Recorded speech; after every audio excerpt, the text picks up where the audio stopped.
I can remember when I first got saved, man, it was a challenge for me to even raise my hand. I saw people raising their hands in church, and I would watch them, and I'd go, man, they look like they're experiencing something. I mean, I just went to church and just sang. Now, I love hymns, but that's all I'd ever known in church. And I'd watch people and go, man, look at that. I can tell they're really getting something out of this singing. And they're doing it like it's a real deal, like they're really connecting. And so, I'd want to try. And I'm telling you, I can remember I'd start going, I want to try to do this. And at first I was so self-conscious. I'm going, I feel so weird doing this. I mean, I'm serious. I'd feel so weird. I mean, that's such a simple thing, but I remember feeling so weird. You just start out like this. But after a while, when you get free, then you begin to realize God's actually in that.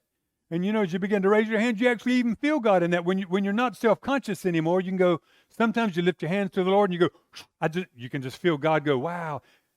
Just his presence just comes and you go, wow, God likes that. God likes that.